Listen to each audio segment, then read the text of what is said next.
दोस्तों, स्वागत है आप सबका एंड्रॉइड ट्यूटोरियल्स की इस इंफॉर्मेटिव वीडियो सीरीज। क्या आप जानते हैं कि आपके हाथों की सुंदरता को 4 चांद लगाने वाली नेल पॉलिश की कहानी सदियों पुरानी है? हाँ, आप बिल्कुल सही सुन रहे हैं। इस छोटे से बोतल में छुपी रंगों की दुनिया ने इंसानों के साथ कई सदियों का सफर तय किया। मिस्र के फाराओं से लेकर चीन की राजकुमारियों तक नेल पॉलिश का यह रंगीन सफर कहाँ से शुरू हुआ और कैसे यह हमारे आधुनिक फैशन का अनिवार्य हिस्सा बन गया। इस वीडियो में हम आपको ले चलेंगे एक रोमांचक यात्रा पर, जहां हम नेल पॉलिश के इतिहास के उन अनदेखे पन्नों को पलटेंगे जिनके बारे में शायद ही आपने कभी सुना होगा। आइए जानें कैसे और क्यों इस छोटे सी ब्यूटी प्रोडक्ट ने पूरे फैशन की दुनिया में इतनी क्रांति ला दी। तो चलिए इस रंगीन दुनिया में डूब जाएं और जानें नेल पॉलिश की अनसुनी कहानियां जो आपको हैरान कर देंगी और आखिरी तक बांधे रखेंगी। नेल पॉलिश का इतिहास प्राचीन समय से जुड़ा हुआ है। यह बात लगभग 3000 ईसा पूर्व की है, जब चीन में सबसे पहले नेल पॉलिश का उपयोग किया गया था। उस समय नेल पॉलिश का निर्माण आज की तरह नहीं होता था, बल्कि उसे प्राकृतिक सामग्री जैसे गोंद, अंडे की सफेदी और बीज वैक्स यानी मधुमक्खियों के मोम से बनाया जाता था। इसके साथ ही इसमें फूलों से प्राकृतिक रंगों का उपयोग भी किया जाता था। इन सामग्रियों का उपयोग करके एक मिश्रण तैयार किया जाता था, जिसे नाखूनों पर लगाया जाता था और सूखने के लिए छोड़ दिया जाता था। पर इस सब में काफी समय जाता था। प्राचीन काल में नेल पॉलिश का उपयोग केवल उच्च वर्ग के लोगों के लिए होता था। यह उनके समाज में स्थिति और शक्ति का प्रतीक हुआ करता। चीनी राजघरानों के सदस्यों के नाखूनों को रंगने के लिए सोने और चांदी जैसे धातुओं का उपयोग भी किया जाता था। यह परंपरा केवल चीन तक ही सीमित नहीं रही। प्राचीन मिस्र में भी नेल पॉलिश का उपयोग होता था। यहाँ ऊपरी वर्ग के लोग लाल रंग के नाखून रखते थे, जबकि निम्न वर्ग के लोग हल्के रंगों का उपयोग करते थे। प्राचीन मिस्र की रानियां जैसे क्लियोपैट्रा और नेफरितीति नेल पॉलिश का उपयोग अपने सामाजिक दर्जे को प्रदर्शित करने के लिए करती थी। उन दिनों में लाल रंग की नेल पॉलिश विशेष रूप से रॉयल्टी का प्रतीक थी। नेल पॉलिश का उपयोग शुरू में केवल महिलाओं तक सीमित नहीं था। प्राचीन बेबीलोन के योद्धा युद्ध से पहले अपने नाखूनों को काले और हरे रंग से रंगते थे, ताकि वो डरावने और साहसी दिखे। मध्यकालीन यूरोप में नेल पॉलिश का उपयोग उतना आम नहीं था जितना कि प्राचीन काल में था। हालांकि महिलाएं नाखूनों को साफ और सुंदर बनाए रखने के लिए विभिन्न तेलों और क्रीमों का उपयोग करती थी।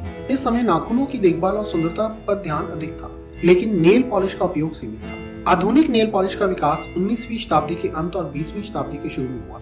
1920 के दशक में फ्रांसीसी मेकअप आर्टिस्ट मिशेल मोनार्ड ने कार पेंट से प्रेरणा लेकर नेल पॉलिश के लिए पहला आधुनिक फार्मूला विकसित किया। उन्होंने एक तरल नेल पॉलिश बनाई जो नाखूनों पर लगाने के बाद सूख जाती थी और एक चमकदार फिनिश छोड़ती थी। यह उत्पाद बहुत लोकप्रिय हुआ और महिलाओं के बीच नेल पॉलिश का उपयोग तेजी से बढ़ने लगा।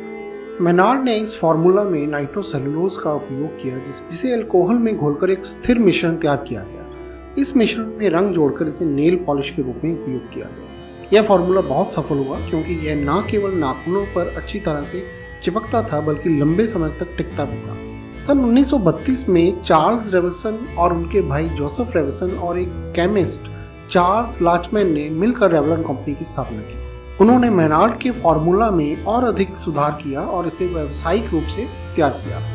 रेवलॉन की पहली नेल पॉलिश का फार्मूला एक नए प्रकार के पिगमेंटेशन यानी रंग देने की प्रक्रिया पर आधारित था, जो न केवल लंबे समय तक टिकता था, बल्कि अधिक चमकदार और आकर्षक रंग प्रदान करता। रेवलॉन ने इस नई नेल पॉलिश को पहली बार बाजार में 1932 में लॉन्च किया। यह प्रोडक्ट तुरंत ही लोकप्रिय हो गया, क्योंकि यह पहले की तुलना में अधिक टिकाऊ और चमकदार था। इसके अलावा रेवलॉन ने अपनी नेल पॉलिश को विभिन्न रंगों में उपलब्ध करवाया, जिससे महिलाओं को अपने नाखूनों के लिए नए विकल्प मिल गए। यह पहली बार था जब महिलाएं नेल पॉलिश को अपने आउटफिट और व्यक्तिगत शैली के साथ मैच कर सकती थी। रेवलॉन की नेल पॉलिश की सफलता ने सौंदर्य उद्योग में एक नई दिशा दी।